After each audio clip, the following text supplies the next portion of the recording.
سواء كنت اهلاوي او كنت زملكاوي، فانت من الناس اللي بتستنى برنامج زملكاوي كل يوم عشان تسمع فقرة مرتضى منصور. الفقره الكوميديه في مصر زي ما قال عليه حلمي طولان، فقره الاراجوز. بصراحه حلمي طولان بيكيفنا في كلامه، عشان كده هو منبوذ في الزمالك عشان هو راجل محترم مش اكتر. اول حاجه انا خالد الغندور، هتحب انت الغندور؟ ها لا انت هتحبه اكتر صح. هتحب الغندور والدردير مرتضى منصور الحاجات دي. اولا الغندور ماشي، الغندور ماشي، ومين هيمسك مكانه؟ مرتضى يابا، فاهم؟ هو مرتضى محامي ولا قاضي ولا رئيس الزمالك؟ عزبة ابونا، صح كده، العزبه العزبة وبرضع هو وامير واحمد برضعه وعيشه. الزملكاوي مرضين ومبسوطين، وانت ليش تبقى حد عادي؟ الزملكاوي مبسوط، حبيبي الزملكاوي استمتع. مرتضى منصور كل يوم معاك على القناه، مشى الغندور والهبدور جالك مرتضى منصور، هتسمع احلى كلام واحلى الفاظ. الغندور الهبدور جالك مرتضى منصور، ايه ده؟ ده طلع حلو والله. ده الرجال دي كله. عزيزي الزملكاوي، يعني الفاني كله عندك، يا بختك عندك فقرة فاني. مش عارف ليه خلاص، لا مش بتوفرنا فقرة فاني يعني كده. بيردوا بكلام يا عم، انتوا وارثين كرافتات ليه؟ ما تقلع الكرافطه يعني، تقلع الكرافطه يا سيدي. فقرة فاني زي كده نطلع تقول يا اسطى انا معايا اوراق يا علي، اوراق تثبت ان انا اصلا صاحب الاوضه ده، انت مالكش في الاوضه دي. بعدين معلش يا عم مرتضى، انت بتتكلم مع تيه ولا بتشحت بيشحت على الزمالك كل حلقه، ويطلع يصغر في الزمالك ويصغر في قيمته، وبعدين يطلع يقول لك ازاي ما اخدش زي الاهلي قيمه تسويقيه. طب ما انت بتصغر نفسك، بتشحت على الزمالك كل يوم. بيطلع يجيب، يعني النهارده مثلا جايب مين امبارح بالليل؟ جايب العمال وعامل لهم تقارير، وبيتكلموا في التقارير هيقول لك احنا عدونا ممدوح عباس، احنا ما نعرفوش اصلا، بس هو اللي عدونا، هو اللي حايز على ارصده النادي، والنادي ما فيهوش فلوس بسببه. طب انت بتشحت على الزمالك. هندخل على ماذا قبل السوبر وماذا بعد السوبر، معلش عشان دي نقطة فيصلية. ماشي. ماذا قبل السوبر؟ ارجع لاقي فيديوهات على قناة الزمالك سواء على الفيسبوك على اليوتيوب على التلفزيون، واتفرج على ماذا قبل السوبر. المستشار مرتضى منصور توفير فلوس، جايب صفقات، جايب بامبرز للعمال فاهم انت؟ احمد جاب المصاصة بتاعته، امير سم بالبودرة بتاعته، الدنيا تمام. ولسه غرمت كهرباء وغرمت فرق ومحمد صبحي واحمد صبحي ومحمود حمادة وهيصة. خلصنا السوبر، اتهزمنا في السوبر، النادي ما فيهوش فلوس، العمال لها مرتبات، ما فيش فلوس، كله ضدنا، الاعلام كله ضدنا، الاهلي. واعتذر للخطيب اي كلمه، اعتذر للخطيب. انا ماشي. الخطيب ده بيقول لك انا ما رحتش مع الزمالك عشان ما رحتش مع الزمالك. اولا قال لك وقفوني قبل القاضي، وهو كذاب، ما توقفش قبل القاضي. هو عمل فيديو مع الزمالك في التدريبات بعد القاضي، وطلع قال لهم انا هيمشوني بعد القاضي، وقال لهم انا كان نفسي اطلع ابارك للاهلي عشان انه كسب، عشان كسب بعرقه، بس انا ما كسبش بعرقه، الاهلي كسب عشان نشر الحكم. اقسم بالله فيديو بعد القاضي، عشان قال لك انا توقفت قبل القاضي، هو ماشي مزاج بعد القاضي. دي حاجه. ثاني حاجه، فين يا عم مرتضى ربع مليار انت كنت عارف بيهم محسن لبيب، وبتقول له انت قعدت سنه في ماسك الزمالك جبتش فلوس؟ انا جبت اسبوع في اسبوع فلوس. بس انت بتسخن ليه؟ هو بيحرق دمك، هو بيطلع بيحسك انه بيتكلم مع تيك. هو كده وصل الرساله بتاعته، هو عاوزك تحرق دمك. لا انا بفوق الزملكاويه اللي متيمين وراه. بس هيشتمك دلوقتي الزملكاوي، وانت هتفوق يقول لك بس يا بيه، بس يا بابا، يشتم عادي. انت ما تعرفش حاجه، انت تعرف انت نادي الدوله يا علي مالك، انت الناس كلها انا نادي الدوله يا سيدي، انا نادي الدوله تاخد رعايه يا علي مالك يا علي، انت جاي على الزمالك يا صح. حلو قوي.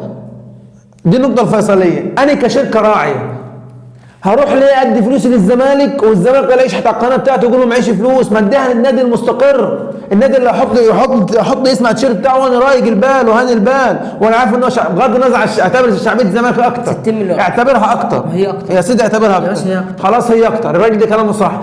انا كراعي شركه راعيه. لا محمد شرقاوي هو كلامه صح، قال لك احنا 60 مليون. حلو قوي. هو ك 60 مليون، انا كشركه راعي مش المفروض دي هو؟ بس هو معاه مشاكل كتير، وطالع كل يوم بيشحت على القناه وبيصغر. ده انت لو حطيت اسم الشركه بتاعته، حط على التيشيرت بتاعته، هيصغرني معاه. ونخلص اول نقطتين عشان الناس ما تتوهش.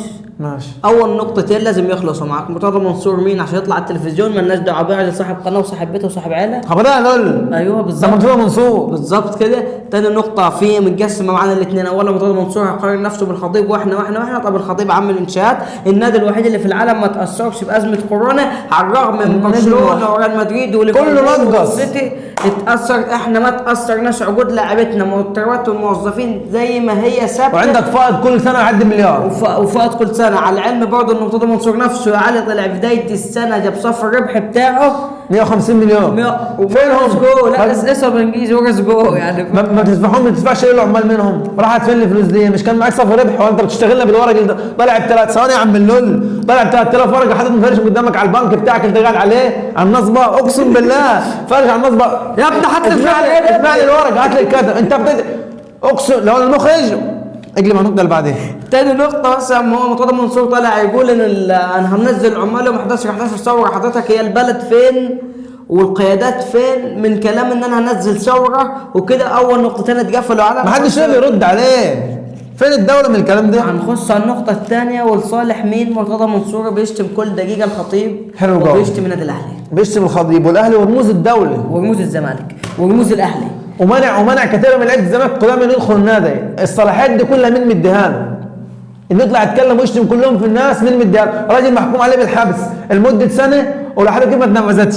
ان صالح مين؟ شهر بس صح. سنه شهر يا سيدي، سنه ده لسه قال امبارح. اهم حاجه ان هو يطلع يقول لك القانون لو عايزني اتحبس، لو انا غلطان تحاسبوني وانا موافق اتحبس. حضرتك ما انت غلطان يعني، حضرتك انا يا بيه انت اقسم بالله ما عامل حاجه حلوه في حياتك.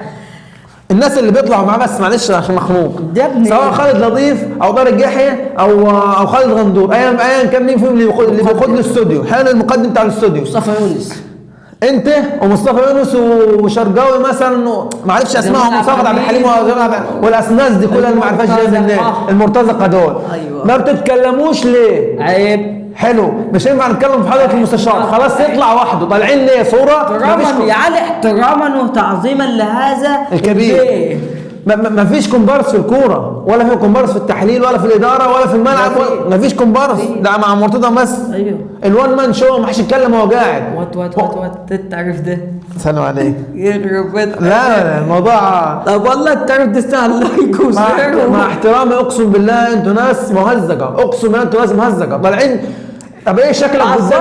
ثواني يا عم اللول، ايه شكلك قدام عيالك في العلق؟ ايه شكلك قدام عيالك وانت قاعد وواحد زي دي بيتكلم وانت مش قادر تنطق؟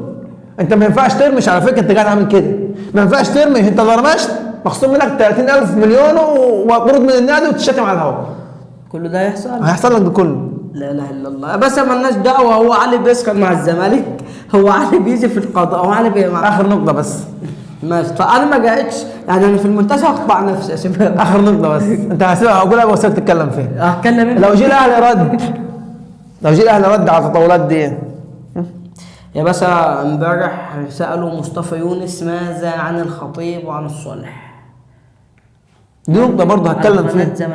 هتكلم فيها في قناة الزمالك طلع مصطفى يونس قال لك المفروض نتصالحوا، ده في احتقان جماهير وقيادات وسياسات، ومن المستفيد يا ابن الذين امنوا وعملوا الصالحات، وانت مهزجنا وبيشتم راجل فم واخته ومرته وعياله. ما هتكلمش غير امك واختك جت للمكتب او اختك جت للمكتب.